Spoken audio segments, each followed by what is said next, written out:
Mahal Group is the founder of the Mughal Mahal chain of restaurants across Kuwait with 12 dine-in outlets and 500 staff members from India. Mr. Kandat Mehta, actor professor, senior lecturer in the negotiation unit and the entrepreneurship department of IESE Business School. Our dignitaries, including our Honorable Chair, is already there on dais. Thank you to Honorable Chair, Honorable Minister, ma'am, and thank you to our befitting moderator, Shri P. Kumaran, sir. Thank you to our panelists for giving your valuable time. We will be witnessing a brainstorming session on building bridges, breaking barriers, stories of migrant skills. First of all, I would be requesting RSS to please come with flower bouquet. Let's convey our fresh wishes. I would be requesting Special Secretary ER and DPA MEA, Shri P. Kumaran sir, to present a bouquet to Honorable Minister of State for Micro, Small and Medium Enterprises and Labour and Employment, Madam Sushri Shobha Karamlaje. And the audience, please give your energies a big round of applause. I request our assist to please present flower bouquets to our moderator, Sri P. Kumaran, Special Secretary, ER and DPA MEA. We welcome you, sir. We have with us Sri V. Muralidharan. Can we expect some energy, some participation, audience, throughout the session? This is just the beginning. Mr. Ashok Mago.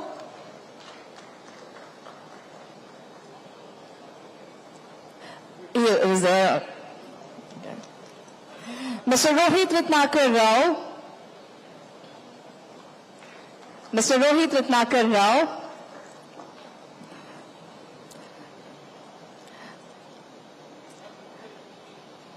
We welcome you to Pravasi Bharatiya Divas 2025 18th edition, Day 2, First Plenary. Mr. Vilwantan Krishnamurthy, sir, we welcome you.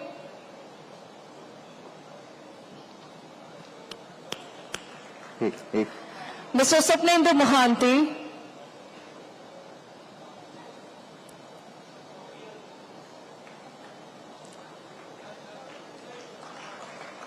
Shri Ashok Kalra ji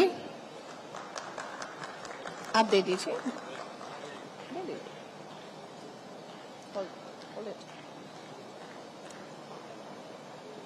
and last but not the least Mr. Kandat Mehta.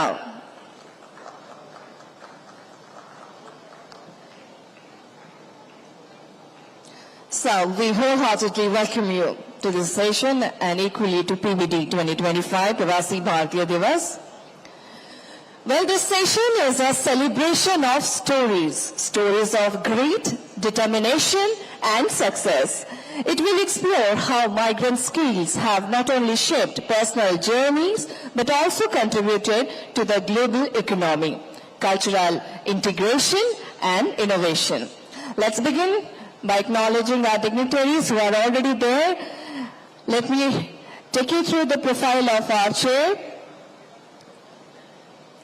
To chair this important discussion, we are honored to have Madam Sushri Shobha Karamlaje, Honorable Minister of State for Micro, Small and Medium Enterprises and Labour and Employment.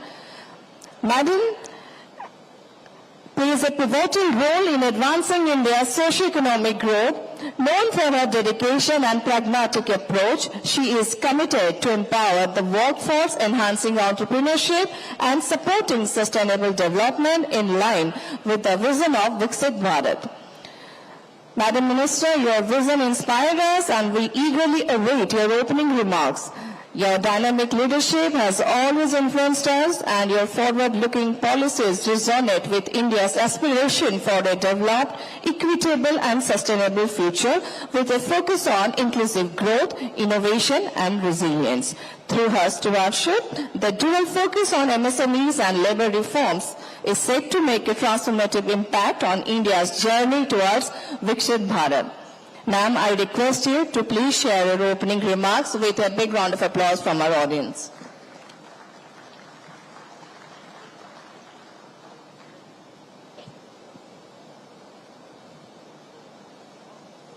Namaskar to all. I hope you had your lunch and not sleeping now, right?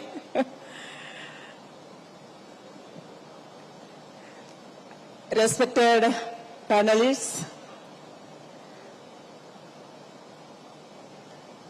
respected delegates from different countries, media friends, आप सबको देख के मुझे बहुत अच्छा लगा. Happy to see you all, happy to speak you all. मुझे लग रहा है आज सुबह का प्रधानमंत्री जी का कार्यक्रम, उसका भाषण हम सबको प्रेरणा दिया है, प्रेरणा मिला है. Friends, you are the brand ambassadors of our country in foreign land. You are the ambassadors for yoga. Many of you are ambassadors for Ayurveda. You are the ambassador for our culture, our handicrafts,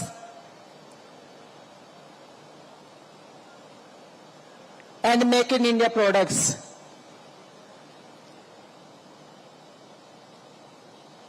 Today our topic is breaking the barriers and the stories of migrant skills.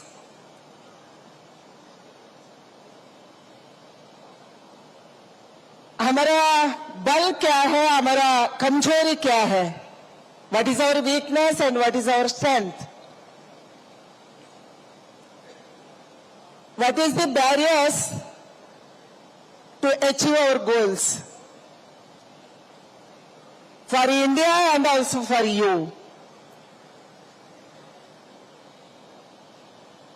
Indian diaspora in many countries, in all the countries, is a vibrant community.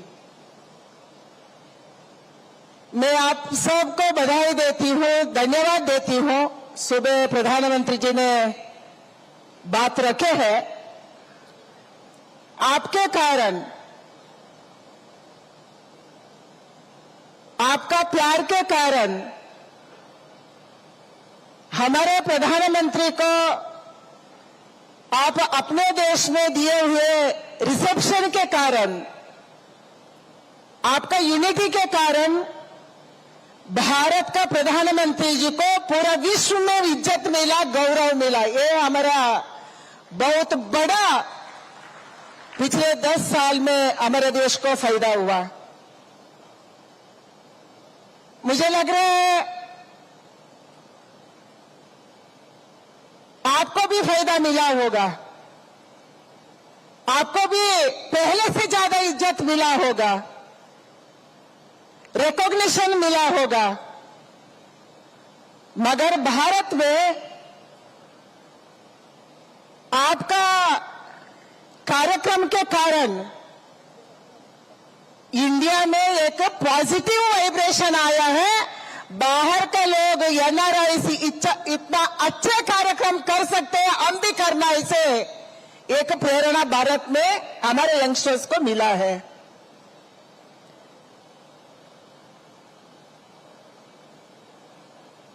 Bharat में जनसंख्या एक समस्या भी है, एक ताकत भी है. We are speaking about skills and we are speaking about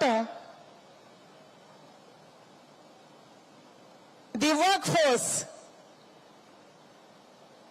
Bharat का वर्कफोर्स ज्यादा से ज्यादा अभी विदेश में है, अनस्किल्ड है. मुझे G20 ब्राजील में बहुत सारे देशवासी मिले, मिनिस्टर्स मिले. उन्होंने मुझे बोला आप लेबर डिपार्टमेंट, एम्प्लॉयमेंट डिपार्टमेंट देखते हैं, आप लेबरर्स भेजना है तो स्किल्ड लेबरर्स को भेजिए, ट्रेनिंग करके भेजिए। इसी से लेबरर्स को भी फायदा होती है, ज्यादा सैलरी मिलता है, हमारा कंपनी को, हमारे देश को भी फायदा होता है ना, आपका देश को भी फायदा होता है। ऐसा बात को बहुत सारे देशवासी, भारत का अलग अलग देश का लेबर मिनिस्टर्स, एमएसएमई मिनिस्टर्स रखे हैं। Like world is need of skilled labourers, skilled workforce, professionals that can break the barriers of our workforce, our migrants. हमारे देश का जनसंख्या को हम कमजोरी नहीं समझना।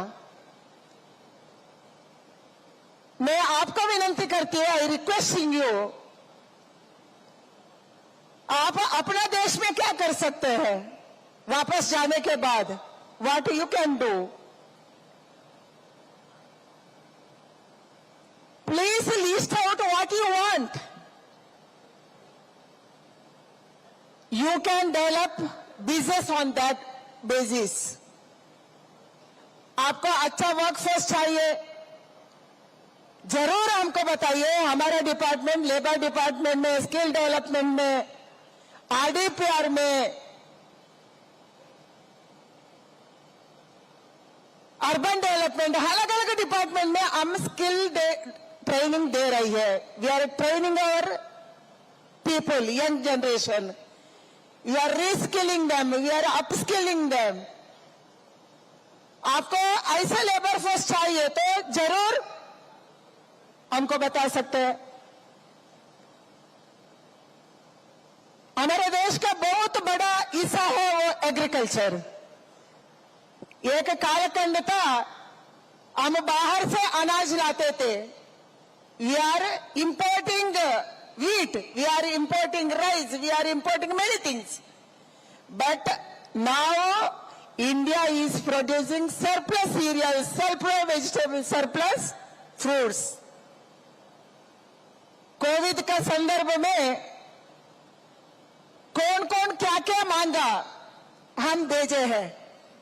We exported cereals, we exported milk, we exported fruits, we exported vegetables for the needy countries, we exported pharmaceuticals, we exported vaccines.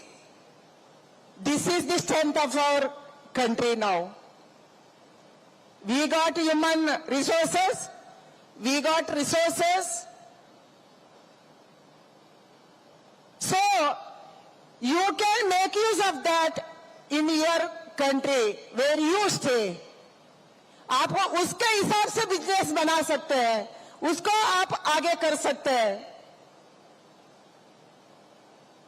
इसीलिए मैं मानती हूं हमारा पॉपुलेशन को हम ताकत में परिवर्तन करना, हमारा शक्ति से शक्ति परिवर्तन करना। बहुत सारे देश नर्सेस को मांग रहे हैं, हम उतना नर्सेस दे नहीं सकते। बहुत सारे देश टेक्नीशियंस को मांग रहे हैं, हम उतना एक्सपोर्ट नहीं कर सकते। We can not send that much of nurses, that much number of technicians, doctors. I went to North Norfolks in England.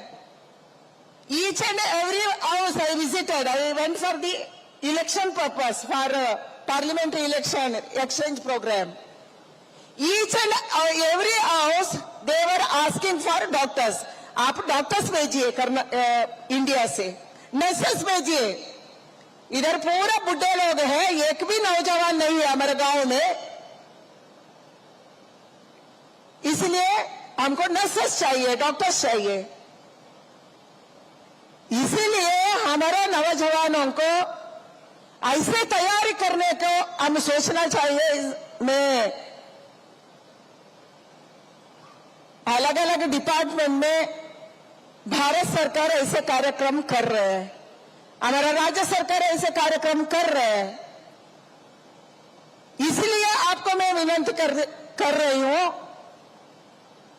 जरूर आप एक बार आपका डायस्पोरा के साथ आपका बिजनेसमैन सब बैठना, आपके लिए क्या चाहिए, आपका देश के लिए क्या चाहिए, इसी से आपको कैसे फायदा होगा और भारत को कैसे फायदा होगा, इसको सोचना चाहिए। ऐसे मैंने मांग रखती हूं।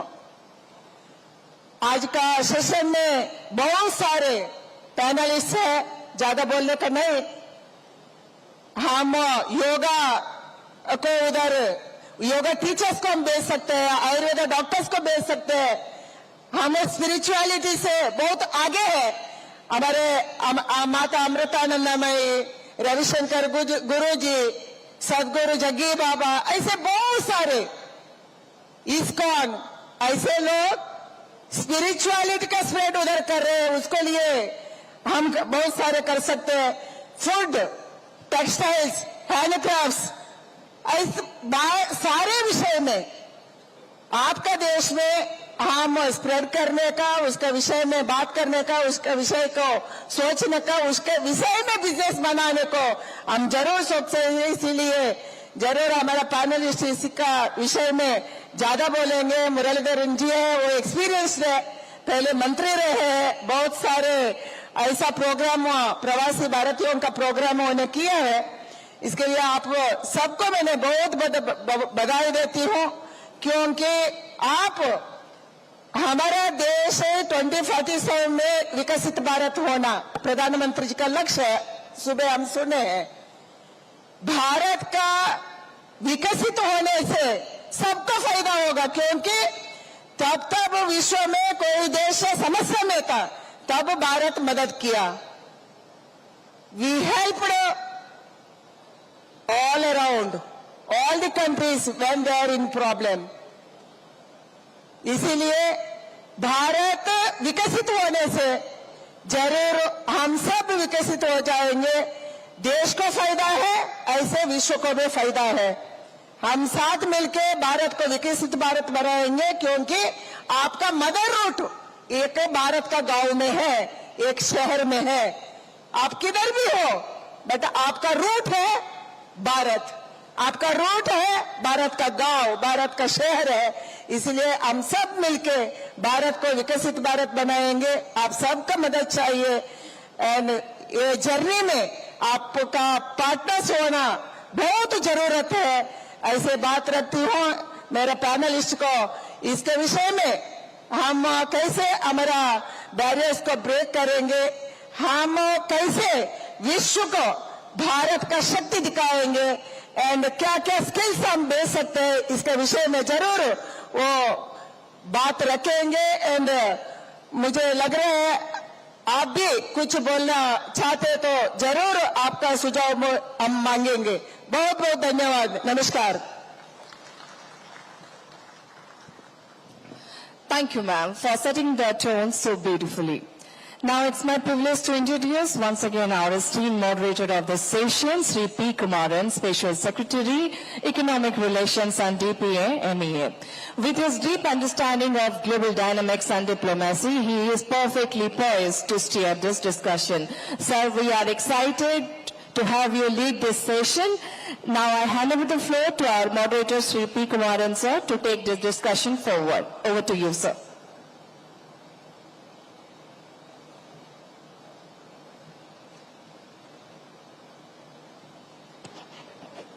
Thank you, mohanmajhi. The way I plan to structure this panel discussion is to try and make a few general remarks in the beginning, and then I will, ask each of the panelists to try and speak for about 8 minutes, and then we open up further discussions to have a second round of opinions from the various panelists, and then towards the end, if we have time, we will try and take a few questions from the audience. So thank you, welcome, Madam Minister, Muralidharan sir, our former MOS from the Ministry of External Affairs, esteemed panelists from various parts of the world, welcome, and it's indeed a pleasure to moderate this discussion and to try and get a series of perspectives from the diaspora in various countries. Let me try and provide a brief background on migration and migrants in general and the drivers that motivated migration over the years. Migrants are a small share of the world population, but their weight has grown only over time. By the late 19th century, international migrants represented 14% of humanity. That is about 225 million out of a total of 1.6 billion people. But about a century later, in the beginning of the 21st century, the number stands at just over 300 million migrants out of a global population of about 8 billion, representing a lower share of just about 3%. Migrants represent about 10% of global GDP, including about $550 billion in annual remittances estimated in 2019. We do not have a global binding migration framework, but there are deeply rooted regional patterns in the flow of people shaped by family histories, business needs, and cultural preferences. The following are the key forces shaping migration and indeed human geography. Demographics, which includes imbalances between an aging north and a youthful south. Politics, this includes refugees and asylum seekers from civil wars and failing states, as well as those fleeing ethnic persecution or populism. Economics, this could include migrants in search of opportunities, workers in search of employment, etc. Technology, this could include factors such as industrial automation, displacing factory and logistics jobs, while algorithms and artificial intelligence make some skilled jobs redundant. It also could be driven by climate, long-term phenomena such as rising temperatures and therefore sea levels and water tables, and also seasonal disasters like floods, typhoons, and other climate disasters. In the past, the main drivers of migration were colonial links, regional cultural links, and economic opportunities in dynamic economies open to migration. In the future, however, the new drivers of migration could be climate change, driven by warming of the northern regions, making them more habitable, changes in regional resource endowments, such as due to the phasing out of fossil fuels, new and renewable fuels, new technologies, materials, etc., and aging societies in the global north, requiring support due to higher tax and pension burdens, shortage of skills, etc., which the Honourable Minister had just mentioned. These variables also interact in complex ways, driving migration individually and also together. The future of human mobility points in just one direction, shifting from south to north, from coast to inland, from low-lying to higher elevations, from overpriced to affordable, and from failing to stable societies. The Indian diaspora is one of the largest in the world, estimated at 30 million, and they have transformed every part of the world they have touched, enhanced understanding of India, spread awareness of Indian culture, food, vegetarianism, arts, music, dance, yoga, and also enriched their host countries in addition to building bridges between the host countries and India. In many places, they are a model community given their grounding in India as a tolerant people brought up with a democratic ethos. Many countries have aging populations, as I just mentioned. India still has a youthful population and will benefit from a demographic dividend for about 25 years more at least. We have therefore been pursuing migration and mobility partnerships with as many countries as possible.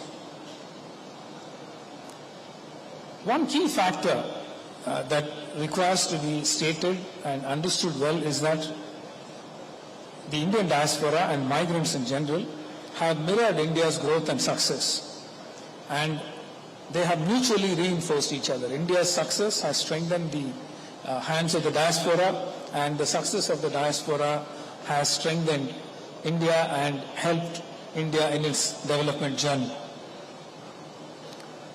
We have a good cross-section of the Indian diaspora on this panel. Some of our panelists are known to me.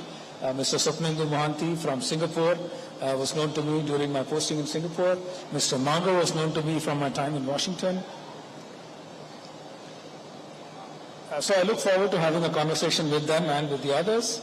There has also been a trend towards increasing conservatism in global politics, one consequence of which is the retreat of globalization. This has been compounded by the effects of the pandemic, more geopolitical upheavals, and a surge in refugee populations, the slowdown of growth in most major economies, and also heightened national security concerns. All this has created temporary pressures from time to time against migration. So we will be discussing how all this is playing out in various countries where our panelists live. Let me start with Shri V. Muralidharan, former Minister of State at the Ministry of External Affairs. Sir, you have covered a wide variety of countries.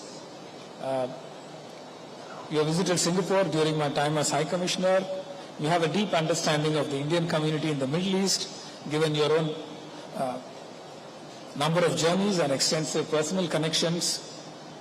So I want to try and broadly request you to tell us about what makes Kerala tick in the Middle East and how the presence of Malayalis have increased over the years and how the composition of the Indian diaspora in the Middle East has changed over time.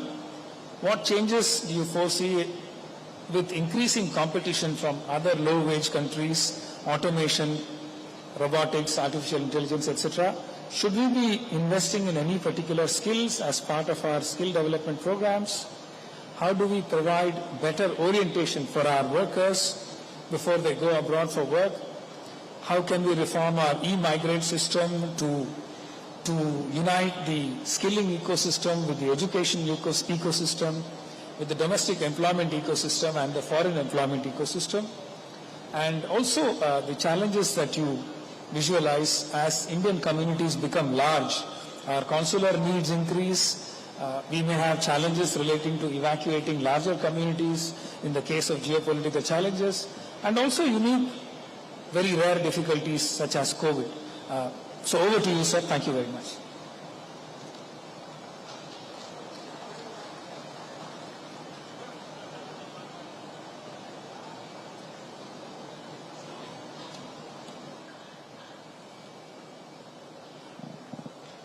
Honorable Minister Shobha Karandalaje ji, the moderator of this session, Shri Kumaram ji, other co-panelists, the delegates who have come from across the world, namaskaram to all of you.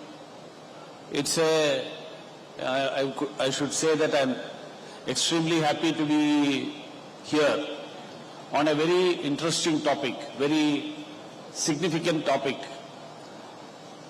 building bridges, breaking barriers, stories of migrant skills. In fact, the idea of building bridges connects deeply with me, because during the last 5 years till May, the 5 years I had the opportunity to visit almost 60 countries in the world, mostly of Middle East and Africa or the eastern part of India, and of course meet with the diaspora, meet with the members of the community, understand the issues they face. And I would also say that migration is not a new phenomenon. Migration is as old as human history. In fact, it is in the humanity's DNA to explore.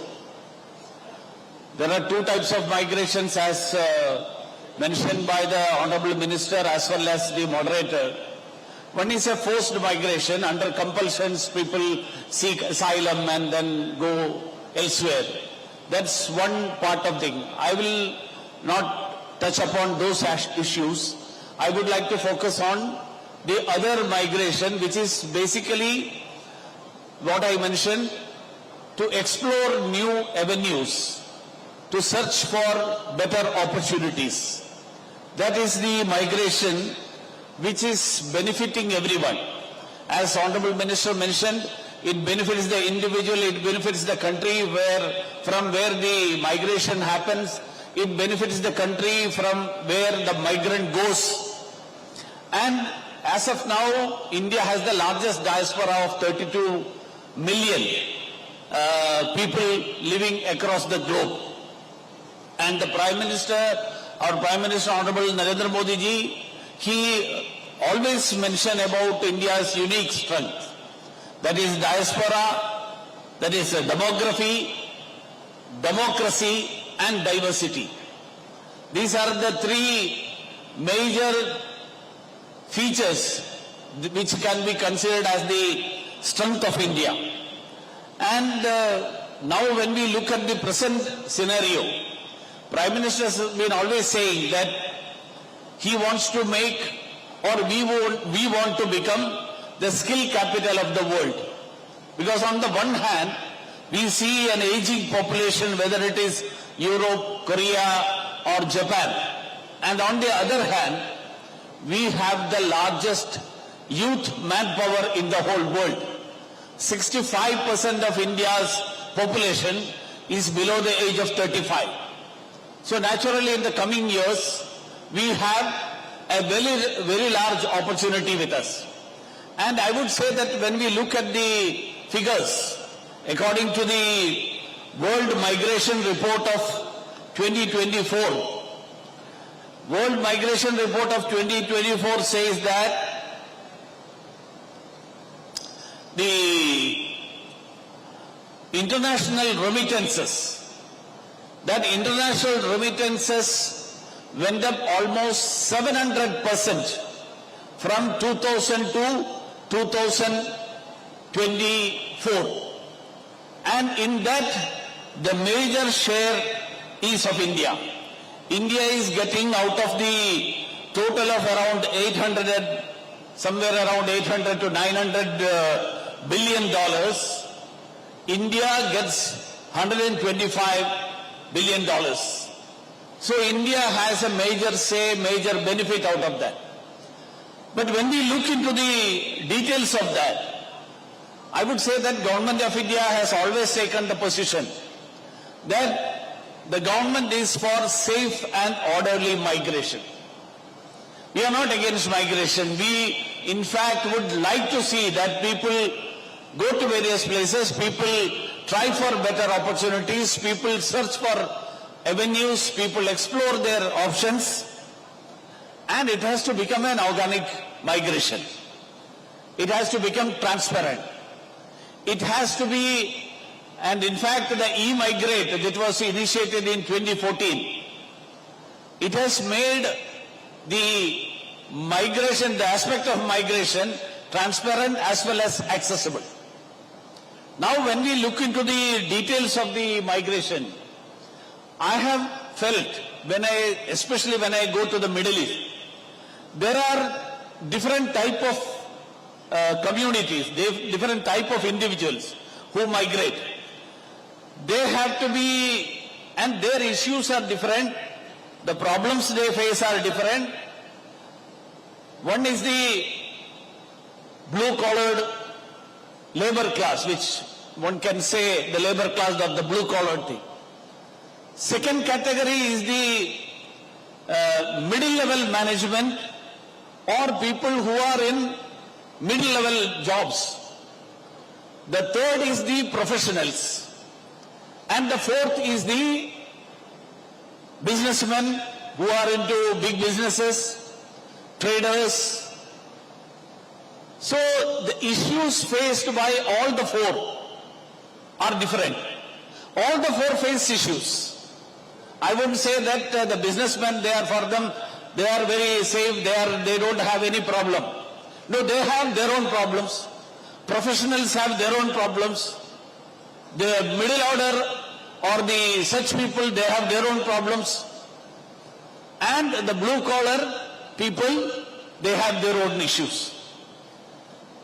Now when I look at the issue, During the last 5 years, I can say that we have the mother portal. In spite of the mother portal, I had initiated a portal in my office separately, and during the last 5 years, I dealt around 4,000 cases individually of people who are in jail, harassment of women, people who are not getting their salary or post retirement or after they left the job, the benefits that are due to them. So these issues, as moderator Mr. Kumaran mentioned, because he has worked both in the Middle East as well as in Singapore. So you are aware of the both sides of the issue. So the consular activities, I think we feel the strength of the Indian consulate or the embassies, we need to assess what is the strength of the diaspora, whether the strength of the consulate or embassies commensurate with the strength of the diaspora. If you have, like Saudi Arabia, where you have 3 million people. For 3 million people, what is the strength of persons who will deal with consular issues? And what will be the strength of a country? Today somebody was telling me he is coming from Finland. He is the only delegate. He mentioned to me, I am the only delegate in this conference from Finland. The number would be less. Of course, that number will be an educated number. There will be professionals. So where there are blue-collared workers, the strength of our mission, that mission's capability to address the issues, because they consider embassy to be the government which is accessible to them. Government of India, every member of the Indian community who is abroad, he will consider the mission as the government. So how they can solve the issues? For that, being on the other side of the issue, being the person who was in charge of consular affairs also, I know that how hard our mission, people in the mission have been working. But their strength is, whether it is commensurate with the strength of the diaspora, this is one. Second is, I would, because I have taken almost 8 minutes, I will stop here because there are 7 panelists. I thought that I will take 8 to 9 minutes. Then maybe a second round if I get, I will take 3-4 minutes. So the issue faced by the blue-collared people go as domestic help. People go as drivers, or those who go in search of such jobs but not through proper means. This is an issue that is being faced by the blue-collared people. How to solve that issue? And in that, the migration policy, we are making efforts. I understand that the government is making efforts to see that it is orderly and safe. But for that, the awareness in the society also has to be improved. If somebody dupes a person and takes that lady as a domestic worker, but doesn't get the job that was promised, the fault is neither with the embassy, the fault is neither with the government, the fault is the person who goes and those who have misled them. Even I would say that the registered recruiting agencies, most of these cases are not done by them. They are done by the unscrupulous agencies. And in that, the cases have to be dealt by the state governments. Those state governments have to be more vigilant on the one hand, but at the same time, how to create the awareness in the society that government will support you, government is ready to support you. Please go through the orderly means, recognized means. Don't take means and routes which are not has been announced by the government of India. So I will stop it here because there are many people here who can speak about the professionals who will speak about the big businessmen, but for the blue-collar, I don't know whether anybody will be taking on that issue. That's why I said that I will focus on that. In the second part, if required and if provided an opportunity, I will come to the other part.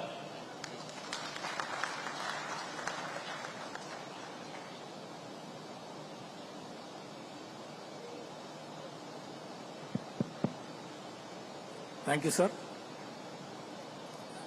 We will now move on to Mr. Ashok Mago, Chairman and CEO, Mago and Associates. One second. Mr. Ashok Mago is a Pravasi Bharatiya Samman Award awardee in the past. He is also a Padma Shri. Mr. Mago is one of the pillars of the Indian community in the US. His involvement in diaspora politics and in party politics in the US is indeed something that has served as a huge strength for the Indian embassy and consulates in the US. Let me try and give a brief context about the Indian community in the US. The Indian community in the US has a median income of $144,000 as opposed to about $77,000 for the US as a whole. The Indian community has been hardworking and contributing to the US economy on an average more than other communities in general. Indians have a lot of things going for them: the English language, communication skills, adaptability, democratic outlook, as I mentioned earlier, cultural understanding and tolerance of other viewpoints and faiths, soft skills. The earlier generation of Indians, probably the first generation, had very few representatives in politics. Mostly first generations tend to be focused on economic stability and professional or financial success. But the second generation tends to be more confident and has less inhibitions about joining politics. I would like Mr. Mago to try and analyze this transformation for us. Please also share with us the extensive coordination done during the Indo-US nuclear deal days, how the Indian community in Texas has changed over the years, how you have helped our consulates and embassies strengthen contacts with politicians in Texas, your work in the Texas Chamber of Commerce, and also your efforts to try and promote education links with India, especially between universities in India and the North Texas University system, your work as part of the Dallas-Fort Worth Hindu Temple Board, and how you were instrumental in getting Diwali celebrations started at the White House during the Bush presidency. I also want to try and pick your brain on your analysis of the new developments relating to the H-1B lottery system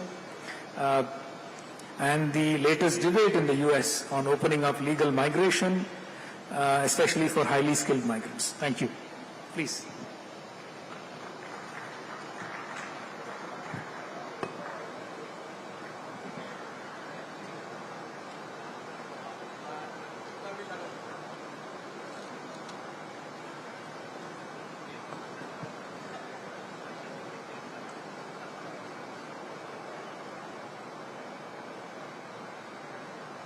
Thank you, Special Secretary Mr. Kumran.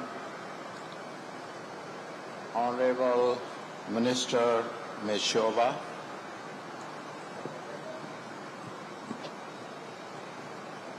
former Minister of State, Honorable Muralidharan,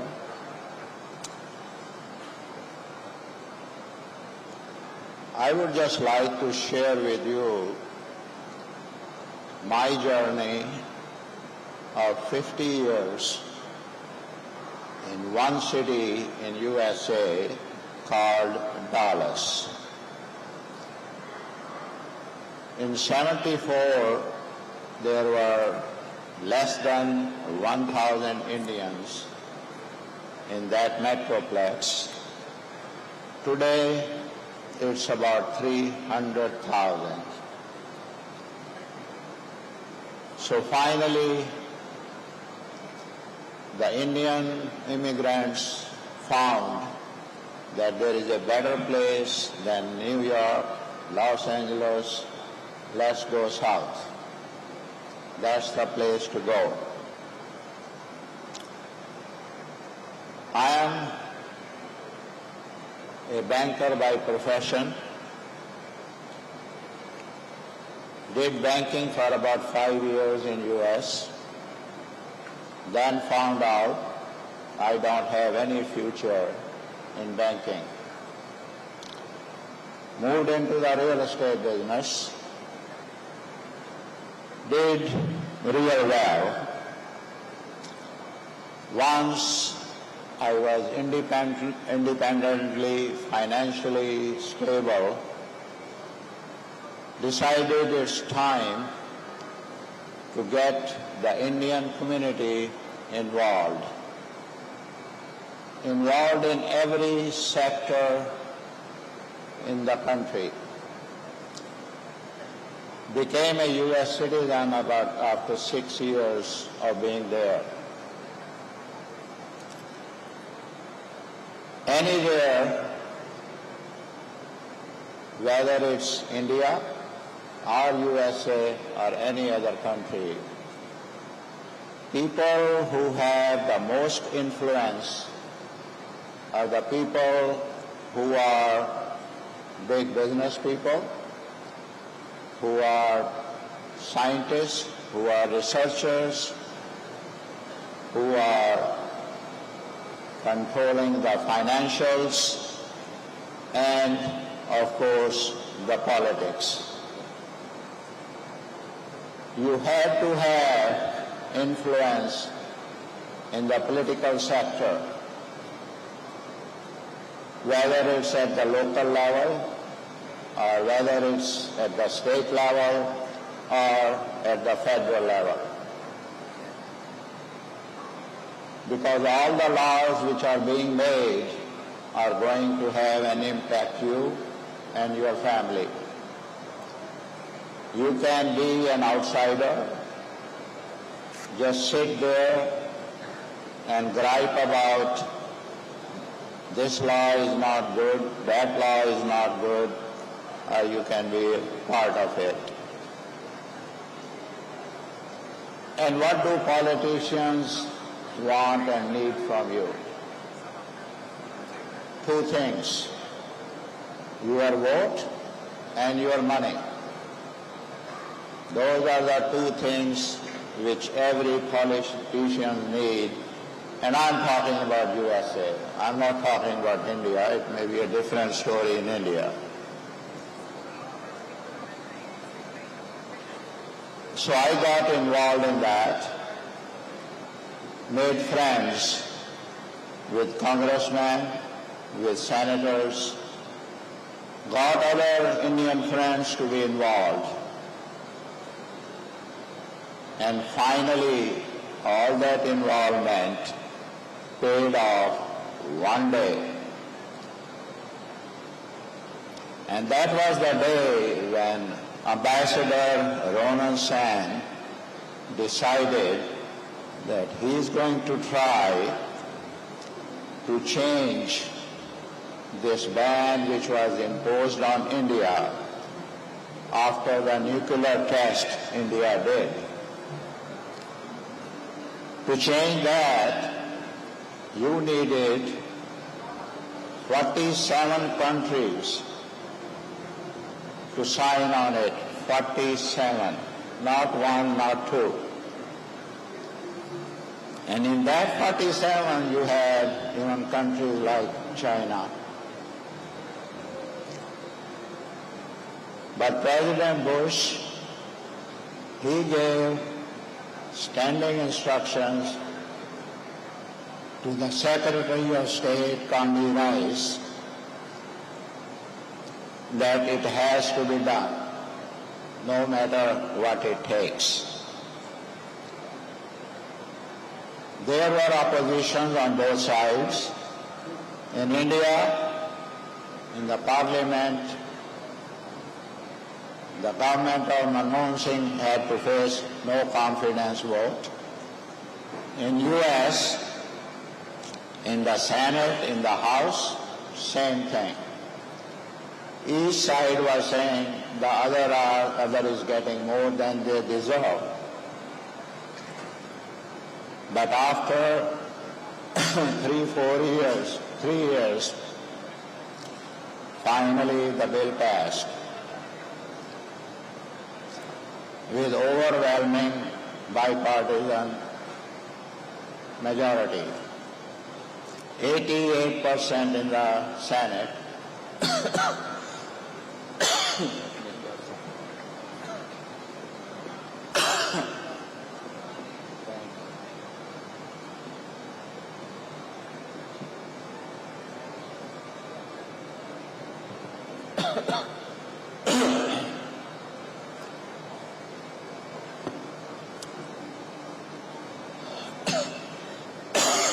Excuse me.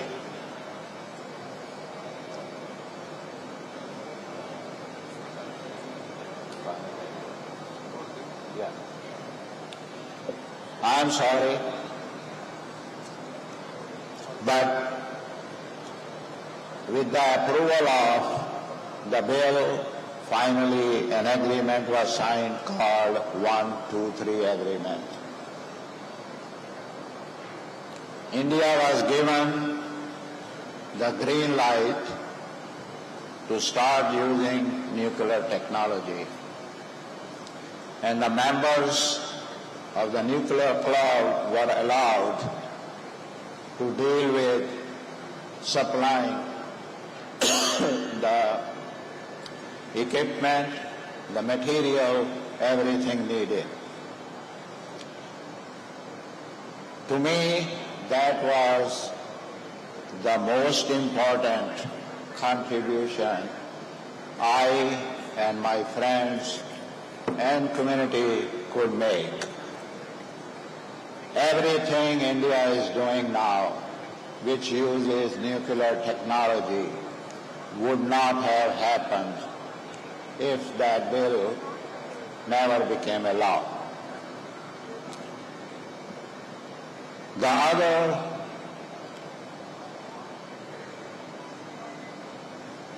community's involvement, the other action, what it did was to create a Friends of India caucus in the US Senate.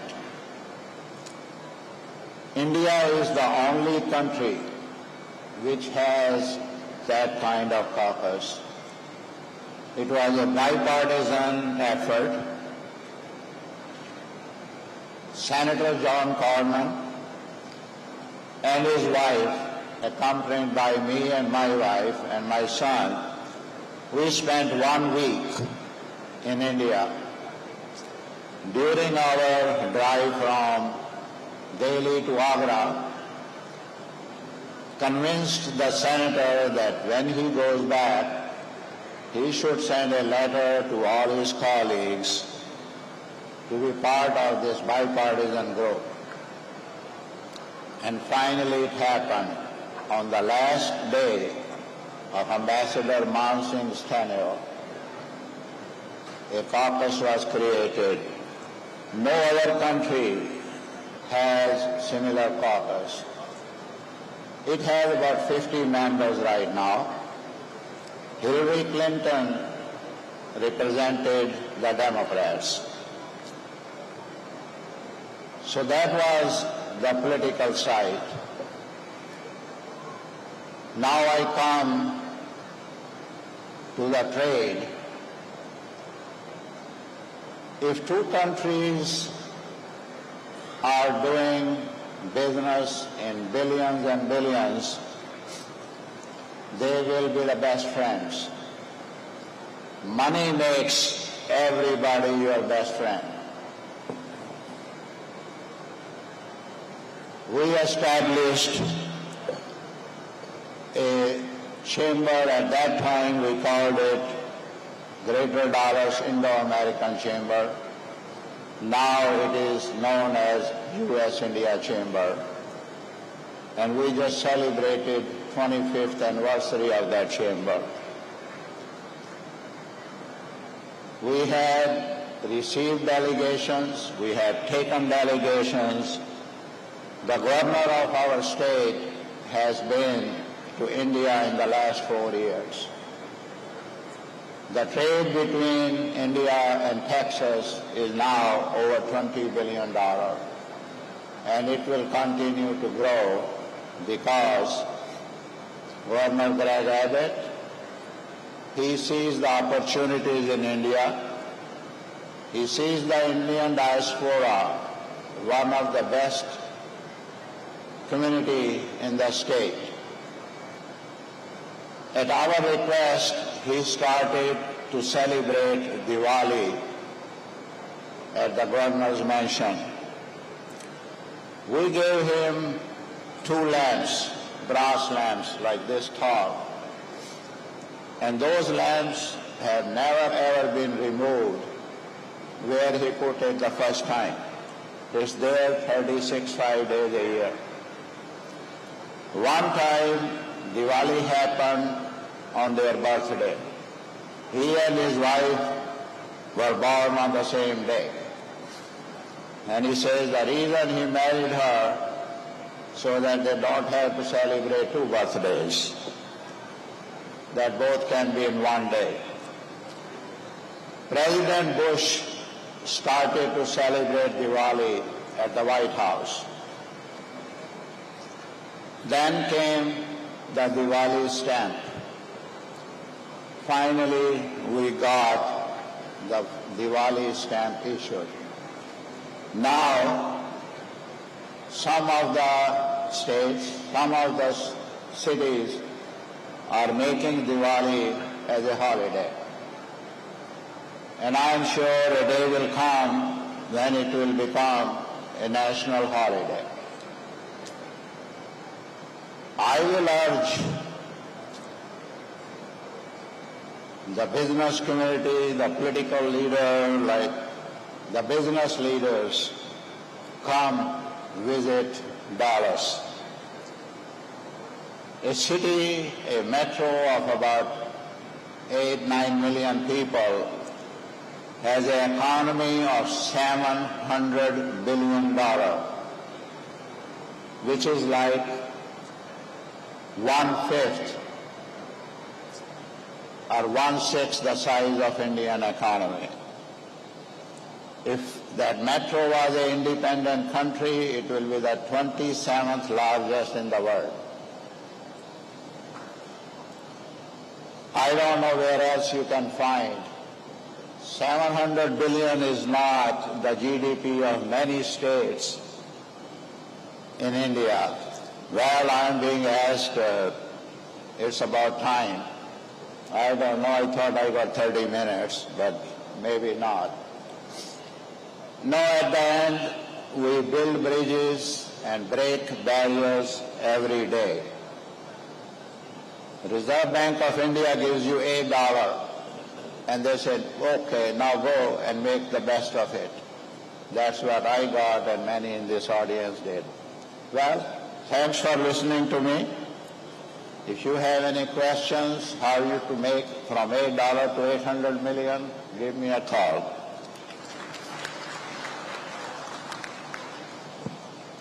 Thank you, Mr. Mago. We'll come back to you in the second round if you have some points that you missed out on. We now move on to Mr. Rohit Ratnakar Rao, founder CEO of Medrock Corporation, a multinational pharmaceutical company, and SK Corporation. Mr. Rao, of course, heads the Indian Chamber of Commerce in Peru. We would very much like to hear about what the Chamber does and which are the areas they are active in. I understand Mr. Rao started with plastic products, moved to pharmaceutical manufacturing in the South American market. Please do tell us something about the challenges of doing business in America, South America, especially for Indian businesses, and also in general about the Indian diaspora in Peru and Bolivia. I would also like to hear from you about connectivity challenges for both goods and passengers, and if you have any insights on challenges of signing the FTA with Mercosur. Thank you very much. And you have about 8 minutes, Mr. Rao. Thank you very much. At the industry, Minister, Ms. Shobha, thank you very much. Mulidharan, Sri Mulidharan, one of the state very important ministers for a long time, and our great Mulidharan. Well, everyone, I just want to make a quick question. How many of you know where is Chile and Peru? Okay.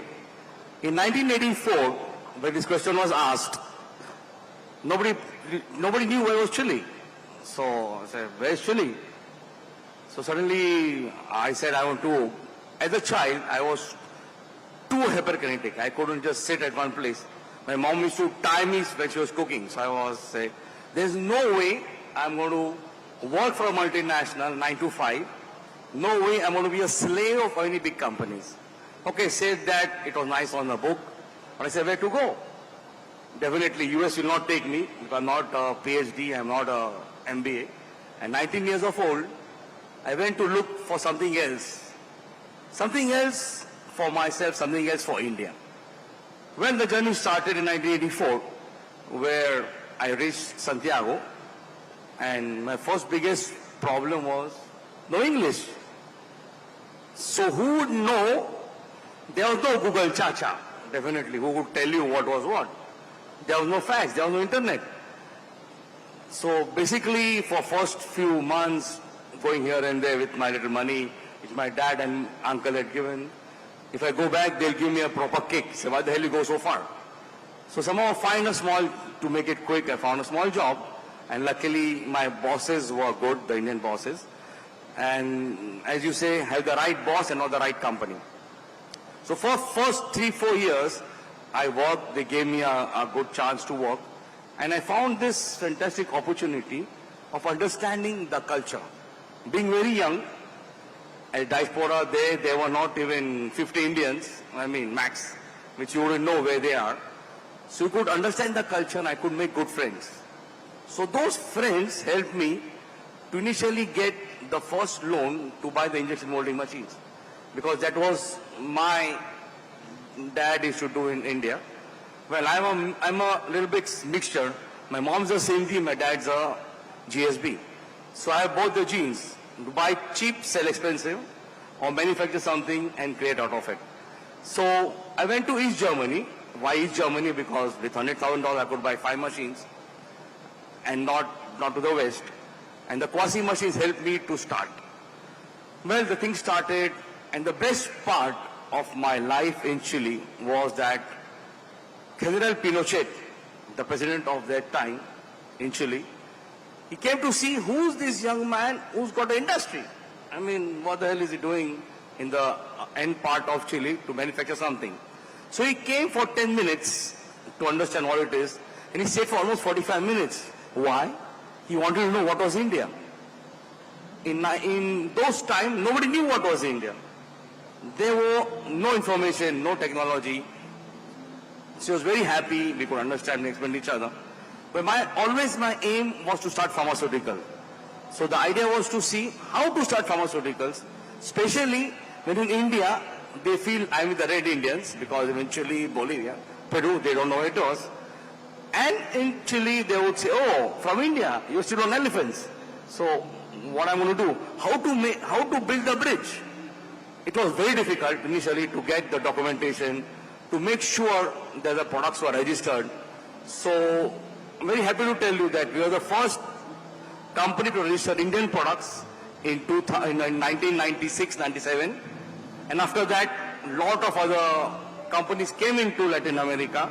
And now today we are very successful diaspora, big companies doing big business in different parts of Latin America. Plus we have a manufacturing facility. We manufacture medicines, tablets and capsules there. But I know why this music is going on, what a pity. So anyway, hope they have cut the music. So the Indian pharmaceutical today has really grown very big. I'm very happy to say that we are the first ones to start a tablet registration in these countries. Today, starting from Brazil to Mexico, the trade is huge. We are the first ones to plunge into to put a manufacturing plant. I would say we are the only Indian ones to have a manufacturing plant in Peru. So we could get the raw materials from India and make sure the product is distributed in different Latin American countries. So the story went on slowly and steadily till today Indian pharmaceutical is well known. Still we have some from the multinationals, we always will have, saying that India is this, India is that, but the barrier is broken. The bridge is built. So even for small pharmaceuticals or big pharmaceutical companies, the market is open today. So that is going on very well. And as moderator said about INCHAM, I'm the president of Chamber of India and Peru, and we're very happy to say that we could explain the big Peruvian companies what is India. And two of them already started manufacturing in India. One is all the different types of oils, and one is the soft drinks.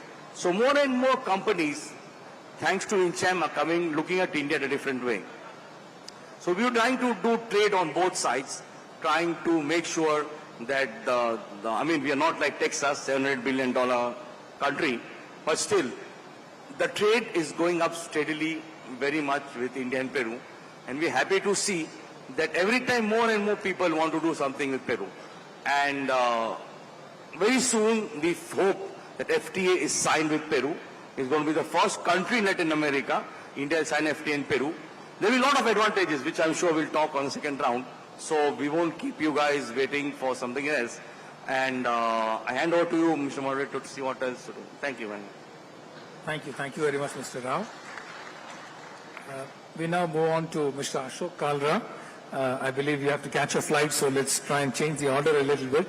Mr. Ashok Kalra is the Managing Director and Partner of the Mughal Mahal Group and is the founder of the Mughal Mahal chain of restaurants across Kuwait with 12 outlets and 500 staff members from India. As you all know, Indian food is very popular in the Gulf region, both amongst Indians in the Indian community and, of course, the locals there. Obviously, Indian food businesses help promote exports for us, create a sense of greater connections with India. Please do tell us about the challenges faced in growing your business as an Indian CEO in the Middle East. Please also tell us if you have any insights on human resource management and any other blue-collar difficulties that the Honorable Anu has mentioned. I will touch those points. Thank you. Thank you very much. And also anything interesting on skills that need to be developed when you take workers from India. I'm going to touch both the points. They were very crucial points what she mentioned. So anyway, thanks for the understanding as I have to catch a flight. The Honorable Minister of State, Sushri Shobhaji, Honorable former Minister of State, Mr. Murli Dharanji, Excellency P. Kumaran, who is our moderator today, ER and DPM Ministry of External Affairs, eminent panelists on the dais, Indian diaspora from all over the world, my colleagues who have come in a very big number from Kuwait, Indian Business Professional Council, and my dear guests. Let me tell you, as a member of the vast global Indian diaspora for nearly almost 5 decades, I consider it an honor to be a part of the country's vibrant migrant story. The multi-million strong Indian diaspora, as you all know, is the largest and most widely spread diaspora in the world. The Indian diaspora, which includes people of Indian origin, can be found in all corners of the world, and there is one now even in outer space on US space station.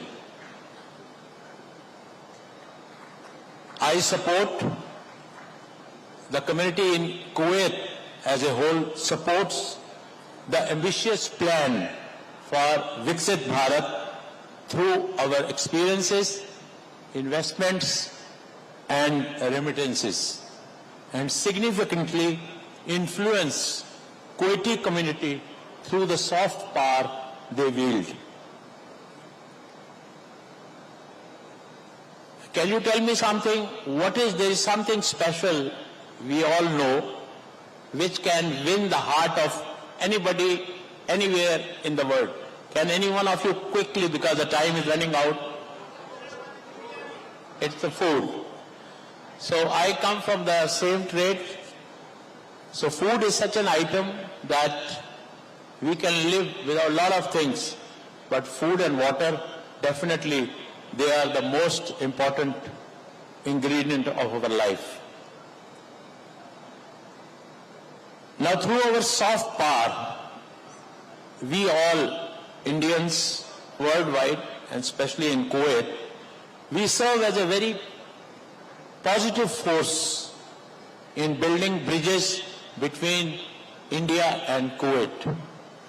Kuwait is also instrumental in promoting greater awareness and appreciation of India's cultures, values, and belief.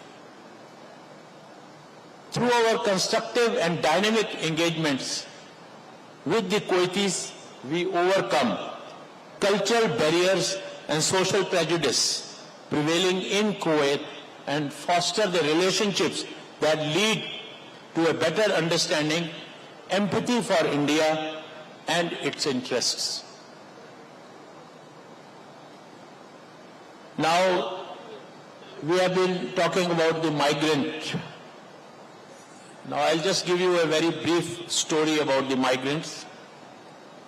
The stories of the Indian migrant skills are a reflection of the factors that pushed us from our motherland, which is Bharat, pulled to distant lands, and the objectives that drove the migration. The narratives may be different, but they all resonate with the shared struggles. These stories celebrate their collective resilience and paves the way for a better understanding of the Indian diaspora. Now, coming to my story, I have spent most of my adult life as a migrant, living and working in several world capitals, first as an employee, then as an entrepreneur, and now as a management partner for a very well-reputed chain of restaurants, Mughal Mahal. And we are known for our hospitality in the entire country. Now, throughout my life abroad, the one continuous element which I noticed, and I am sure you all must have noticed, that we found, Madam, a profound appreciation of India's old age culture and traditions, and admiration for the unity of its people despite their diversity. I have also observed among citizens of those countries a great passion for Indian cuisine. That's how I entered into. My observation on food are probably a result of my work in the food and hospitality industry all these years. At Mughal Mahal is the name of my company. My partners and I, along with a dedicated team, the entire team is from India, selected from different states of India, have spent almost 4 decades building this chain that is synonymous with the best Indian cuisine in Kuwait. This is not my personal opinion. Let me be very clear with you. It is supported by repeated independent customer surveys and our long list of lifelong patrons. Now, besides this, from catering a vast number of satisfied patrons among Kuwaitis and expatriates in the country, we have also cultivated a unique model of food diplomacy that leverages our brand name to create positive perception among citizens and residents in Kuwait about India and the Indians.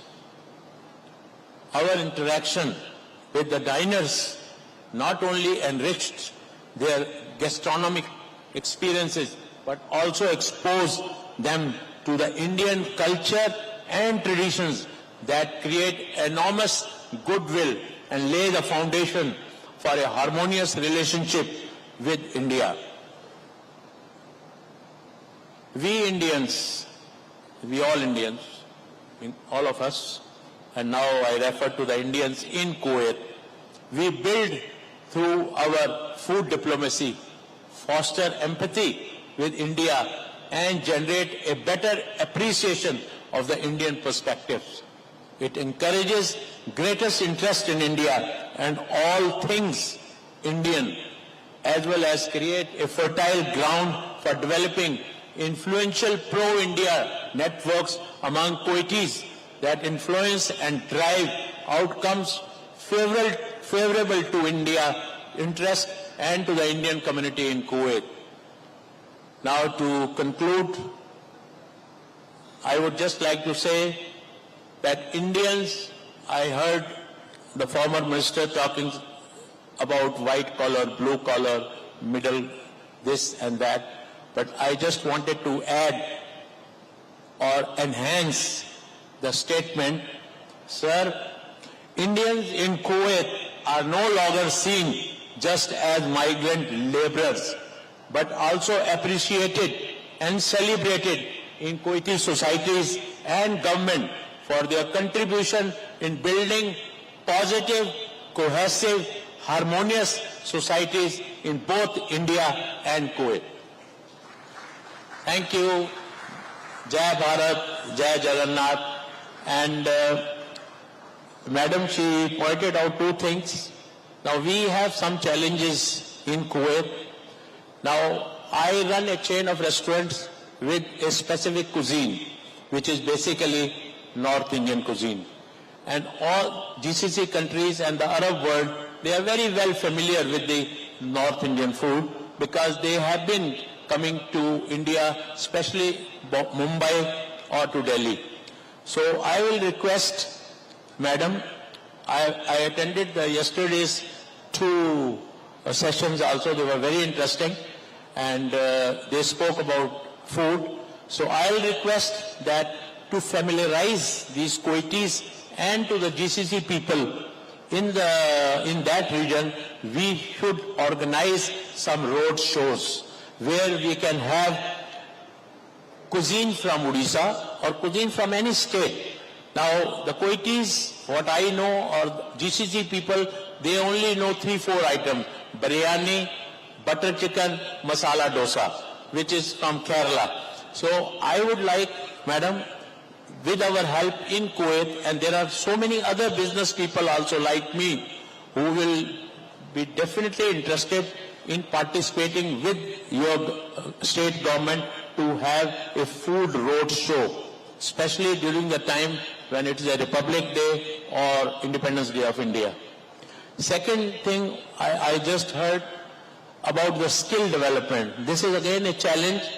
I have been telling this earlier also, and whenever any minister comes to Kuwait, I do speak about this point, that there is a lot of our people suffering through the hands of the local agents in our country.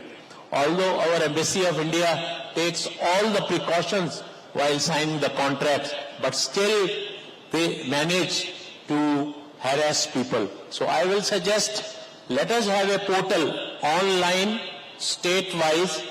In case if we need any employee of any stature, we should be able to go on that portal of hospitality and pick up those boys, which will help us, which will help the employee, and he will know that he is going with the right employer, with the right salary, and with the right contract. Thank you very much. Thank you, Mr. Kalra. We now move on to Mr. Swapnendu Mohanty. Mr. Mohanty is the Chief FinTech Officer at the Monetary Authority of Singapore. He is perhaps the only Indian, he was until recently perhaps the only Indian in such a senior position at the MAS, Monetary Authority of Singapore. He's now become a Singaporean national, but for a long time he did hold an Indian passport, and Singapore made an exception for him despite the fact that he was a non-national in a sensitive position. Mr. Mohanty is also a global thought leader in fintech and using the digital economy for solving financial inclusion and sustainability challenges. Mr. Mohanty, you are a fintech expert. I'm going to ask you about the prospects for fintech as a skill set to be developed amongst our youngsters as the digitalization of the economy gets deeper. What should be our strategy given that other countries would also be thinking on similar lines? We also wanted to pick your brains on your analysis of opportunities for India and Singapore to collaborate in fintech, digital public infrastructure and in sustainability, and also in central bank digital currencies. Thank you. Thank you, Mr. Kumaran. I can speak from here, is okay? Thanks for having this opportunity to speak at Pravasi Divas. And I will start saying, Mr. Kumaran, fintech is interesting, deeply rooted in Indian diaspora construct. I will take the history back to 19th, 20th century. Chettiars were bankers in Southeast Asia. And if you take the Gujaratis and Marwadis, they're the bankers in East Africa. And they particularly served communities who are defranchised from financial sector. They lended to small merchants, small businesses. So traditionally, Indian migrants have been exceptionally good in the world of finance. Now the question is, what happened when software came in? It's also an interesting point that software is also a deep part of India's diaspora. We are also good in software. So bringing the Indian deep-rooted DNA of good in software, good in finance, it became a perfect storm for Indians to dominate fintech space. No wonder today, if you look at the global fintech community, almost more than 20 unicorns are in India, close to $90 billion of market cap. So India truly has developed a remarkable fintech capacity. Now, I always say that will India succeed in future in this space? I think there's a structural limitation of the world which will make India as an unstoppable leader in this space. Because if you take roughly, there are 30 million programmers globally. And out of 30 million programmers, 12 million are Indians. And other 10 million are Chinese and rest of the world. And the Chinese programmers are essentially looking at Chinese code. And the English code or English software is 60% dominated by Indian programmers. And we are not creating more programmers outside India. India continues to dominate that space by getting more programmers. So from a fintech standpoint, India will continue to dominate. I have a strong belief that if one sector where Indian diaspora will continue to shine in a big way will be the fintech space. The second point I would like to articulate here is that despite the success of fintech and financial sector, almost more than 50% of the world still don't have access to good finance. Still the access to credit is high interest rate. There are still challenges in creating basic financial health for many people. So there's a huge opportunity to grow, especially for Indian diaspora who are looking to build those innovation in the market, especially emerging market, Global South. Honorable Prime Minister spoke about India's big role in the Global South. And I can see absolutely without any doubt the Indian fintech experience. There are 9,000 fintech in India, founders who have done reasonably well. And for them, the Global South market is out there. And if they can find a way to step out and drive that value, it will be exceedingly well for India's diaspora going overseas.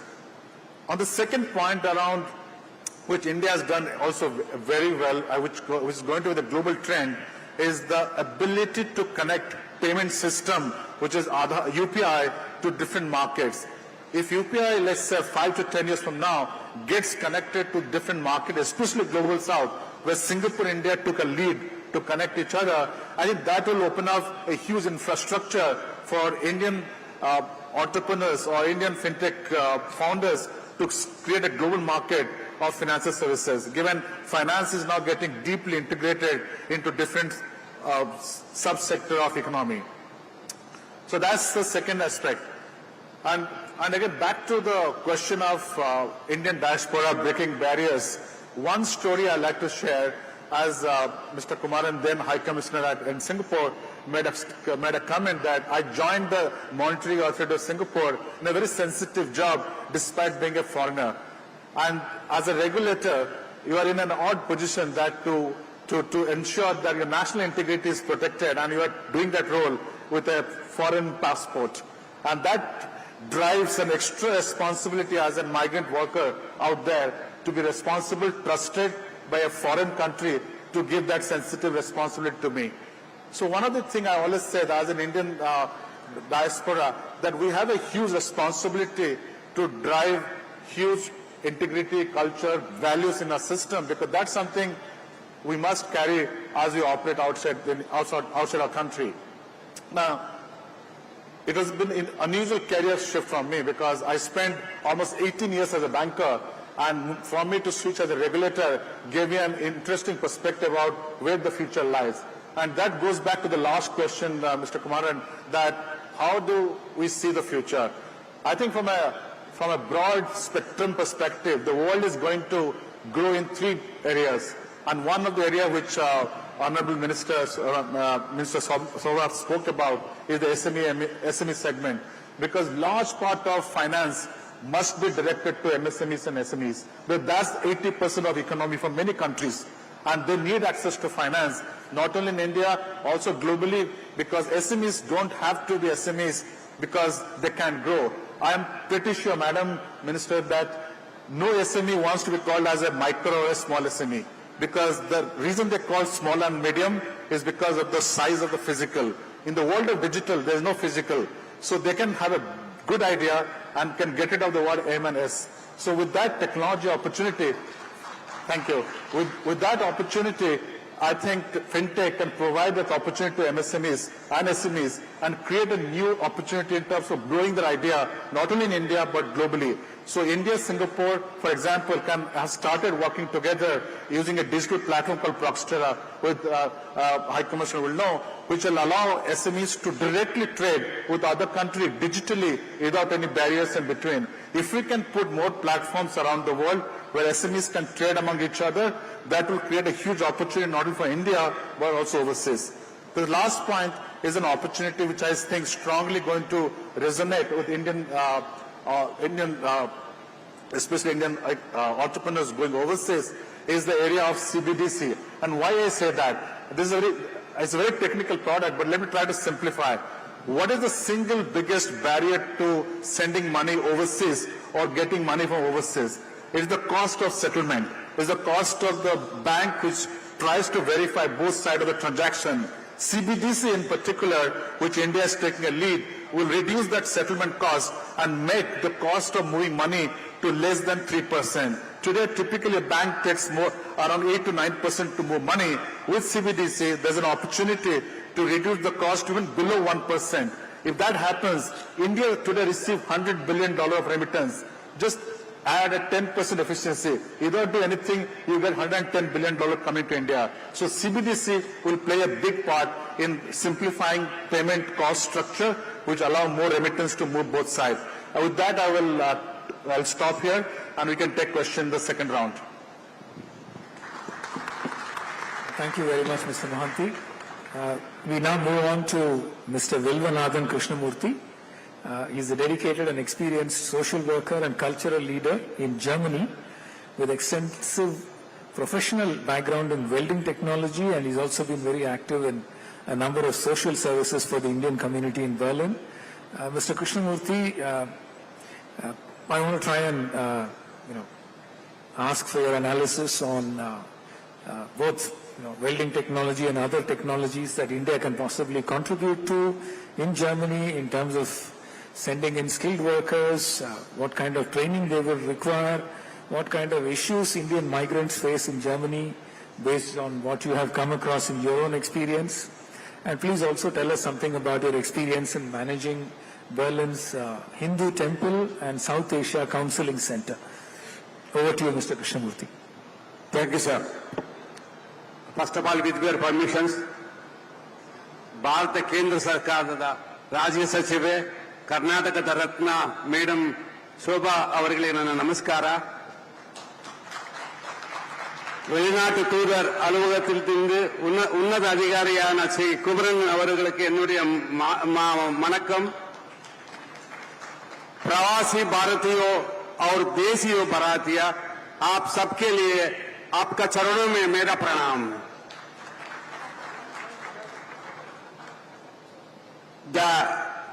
The skilled immigrants is having a historical place in the German history, because in the 18th century a lot of missionaries came to India and they developed our classical languages of Indian languages, and also someone who came also moderate the Malayalam language.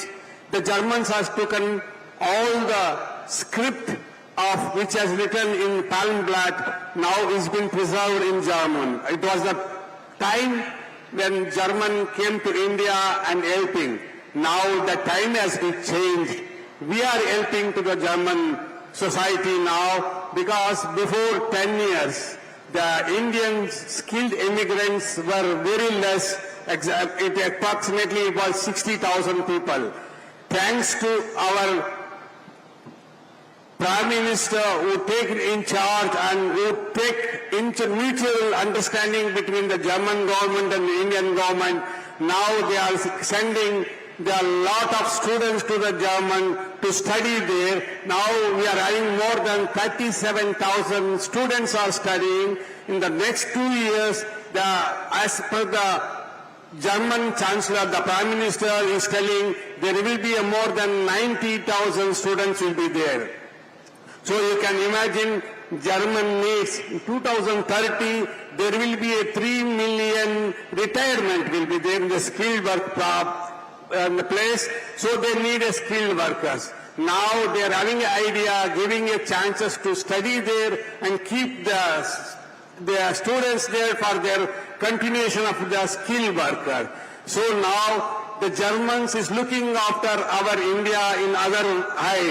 Before, if any our prime ministers come to the German, they are showing in the television only about 30 seconds. Now they are showing the live, because that has been brought from Mr. Modi to Modi ji from India to the German.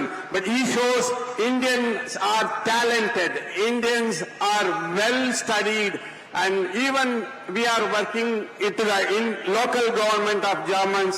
They are asking us how the Indian children are so intelligent, why not German children? The German children only will be passed the pre-university about 30%. The Indian students, Indian children passing about 99%. You can imagine how the talented of our children. So we must encourage them to bring a modified and talented. Now the German key post all are with Indian guys. You can go anywhere in the software companies. Example, the Volkswagen, the Mercedes and the Audi company, which now they are developing more and more with an AI technology to the car driving without the drivers parking the cars. So you can imagine these all are done from our Indian engineers. Thanks to the Prime Minister who encouraged our youngsters to come to the Germany and develop the technology there and utilize to become more and more. Because in 2030, if the 3 million jobless is going, because everybody retired means they are looking for that workers really who can work there. There are some barriers also there. I will come to the next. I will give to the other person.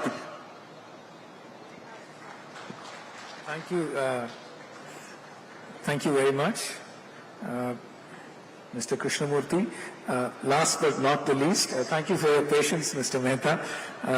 Mr. Mehta is a very multi-talented person. He's a professor who teaches negotiation and entrepreneurship, Department of IESC Business School. He teaches for MBA classes, and he's also an award-winning actor. It can't be more diverse than that in terms of the spectrum. So, Mr. Mehta, Please do tell us about the Indian community in Spain. To take over, take it further from what we heard about the Indian community in Germany, their characteristics, the challenges they face, etc., and also, your own experience in teaching business to European students, and anything else that you can share with us. Thank you very much.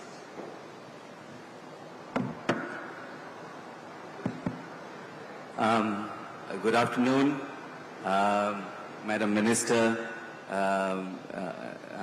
Honorable ex-minister. We met in Madrid a couple of years ago, Mr.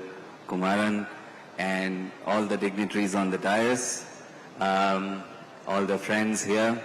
आप सभी को प्रणाम, meus amigos catalans, bona tarda,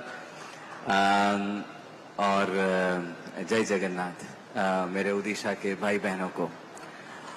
To be the last speaker on a panel of 9 is like being the last batter in a T20 innings.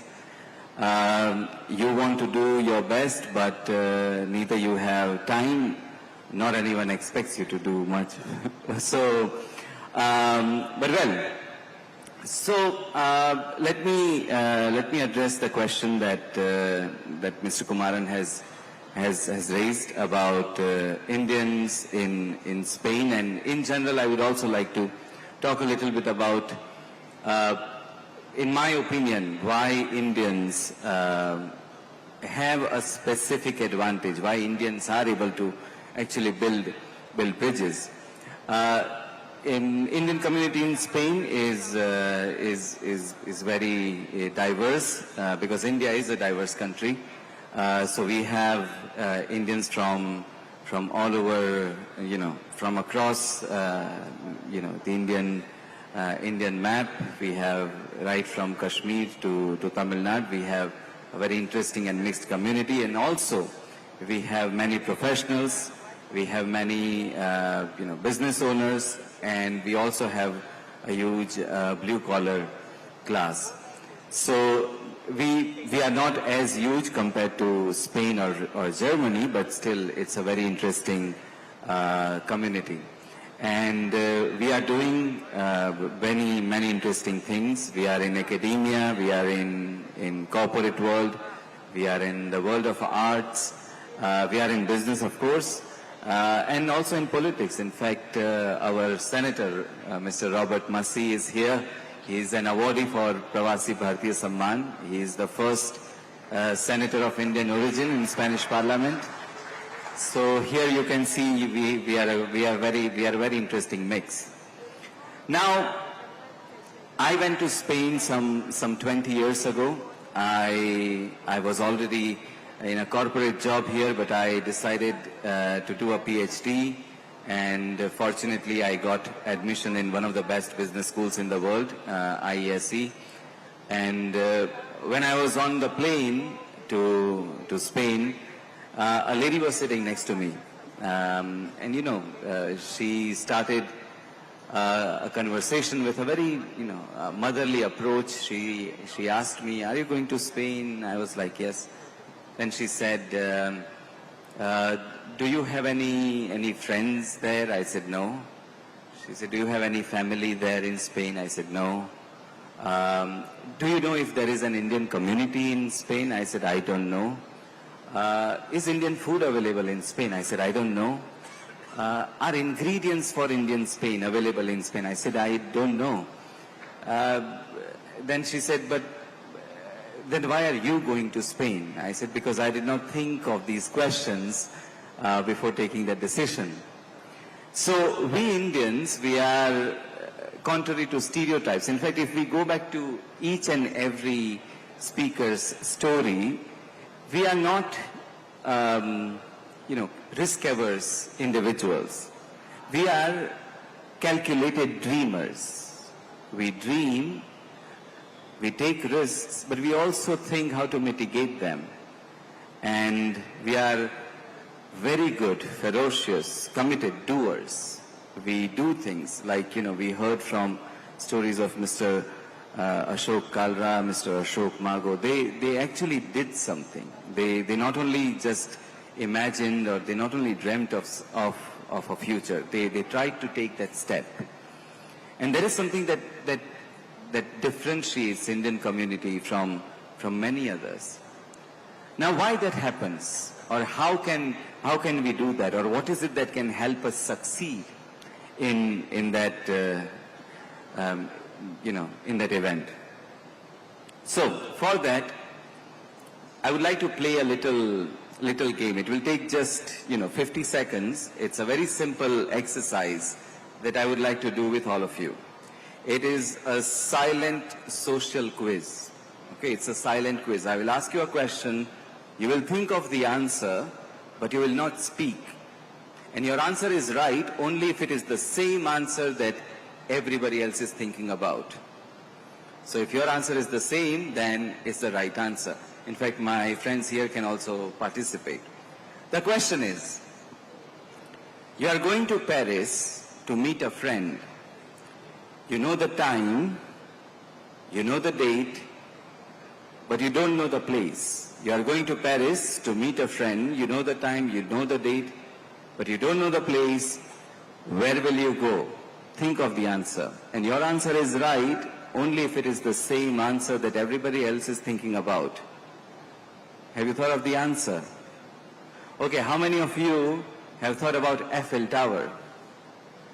So you can see 95% of the attendees here have thought of Eiffel Tower. Now what does this show? This is how cultures evolve.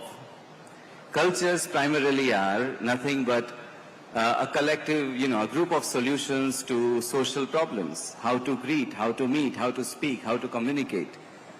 Now, you do the same thing outside this, this auditorium. You ask a person on the street, hey, you are going to Paris, and, where will you meet your friend? The response that you will get will be anywhere between, a polite evasion to a punch on the face. So, the very first thing that we need to do, and that's what Indians do very well, is they try to understand why the other person behaves the way they do. And that happens by learning the language. Dr. Krishnamurti just showed how many languages he speaks. An average Indian child, by the time we finish our education, we already know at least, 3 languages. And this is a great advantage. So when we go out, we go abroad, it is easy for us to learn a new language. And fortunately, that's why when I went to Spain, I could pick up Spanish because phonetically also it is closer to Indian languages. And through Spanish, then I could, pick up Catalan, Valencian, Portuguese, French, etc. So language is one important point, and I see Indians do very well in that. And another interesting aspect of Indians abroad, and especially Indians that I know of, is that we don't build bridges. We become a bridge. So for example, in my case, myself, my wife, my sister who lives in Germany, even though we have our professional careers or we have, our professions, we also try to invite others to learn about our culture. Our Senator Robert Massey runs Indian Culture Center, and I used to teach Hindi in that Indian Culture Center. My wife used to teach Bharatanatyam and Indian folk dances. My sister teaches Indian classical music. We all do this because we want to invite others also to understand us. We become ambassadors of our culture. We show it to others how we think. Not only we understand them, we also give them an opportunity to understand us. And I think it is this duality that helps us establish better connections, integrate better, and eventually break barriers. I will stop here, and rest of The information I will share in questions. Thank you, sir. Thank you, Mr. Mehta. You're such a fascinating speaker. I wish we didn't have to give you the slog overs. But we're already encroaching into the tea break. So before we close, I'll just like to hand over the floor to Honorable Minister Shobhaji for her closing comments, please. Thank you, ma'am. Friends, only 3-4 points, quick points. One has come about the job seekers, and there is a portal called the Career Service Portal in Government of India, Labour and Employment Department. Every time we can see 1 crore posting there, like 1 crore job seekers, and even employees are posting their jobs there. That is the Government of India portal. You can visit anytime there. Number 2, actually now Kumaravan was telling you should integrate these to e-migrate portal.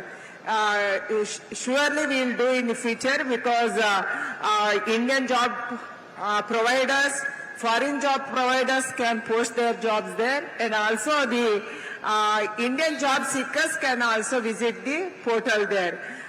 We will do that because we are upgrading our career service portal from our department. Number 2, the fake companies. About the fake companies, also Government of India taken already. We have taken decision. We are displaying the registered companies who are providing the jobs, who are providing jobs and taking people workforce to foreign land. That also displayed in the website and portals. Jarur aap sab, you all please visit our portals, the portals which are there in Labour and Employment Department, in MSMEs, and also skill development, and also Niti Aayog and External Affairs Department. Please go through that, then we can find the details there. And also Mohanty ji told about the SMSC. We already started Udyam portal. Around 57 million entrepreneurs registered there in India, and also we are encouraging them to produce only export quality products. Then only we can export the things, our production to other countries, and also you can go for the businesses. That's what we are doing. We are encouraging that. And please let us use our digital platform, which is Government of India is running now in different departments and Niti Aayog. Please go through, and we will encourage only registered companies and registered platform in future days. Thank you all. Thank you so much. Thank you, madam. I just want to thank our fellow panelists for such an exciting and vibrant discussion, ranging all the way from the business environment in South America, challenges faced by Indian migrants in the Middle East, especially blue-collar workers, the need for enhancing our skilling and education environment, the excitement of running an Indian food business in the Middle East, prospects for fintech, and of course trends in our diaspora in Europe. So thank you very much to the Honourable Minister, the Honourable ex-MOS in our ministry, and of course the other esteemed panelists. Thank you very much. Last, we must thank the hospitality of the people of Odisha. Really, the land of Jagannath, where is living here, we got the hospitality, and we are feeling really the Atiti Devo Bhava. It is in the Vedic language. We are feeling here, especially thanks to the government official. We are encouraging, and they are supporting and coming and going, taking up as a careness. We thanks to the people of Odisha. Very, very, very thankful to you. Thank you so much, sir. Ma'am and everyone present over here on the dais, I request all of you to please come forward and pose for a group photograph. And I believe that with this shared inspiring stories, the challenges prevailing, we can certainly overcome. We can break the barriers, and of course, together with all of your support, we can build the bridges. Ladies and gentlemen, thank you for your houseful support. And one more session is there. In a couple of minutes, we will start another session. I would be requesting everyone to please stay back. This session is all about green connections, diaspora's contribution to sustainable development.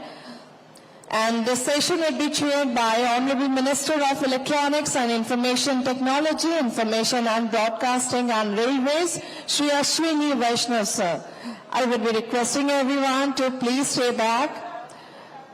We'll be witnessing another fruitful session. Meanwhile, we are thankful to Honorable Minister ma'am. Thank you to our befitting moderator and esteemed panelists for your valuable addition. Definitely with these takeaways, we can certainly overcome the problems, the hurdles which I present. Once again, thanking for all of you from the bottom of our heart. I would be requesting and seeking the presence of all our amazing audience we have over here, the vibrant diasporas, and of course the industry leaders. Thank you very much. To please be here.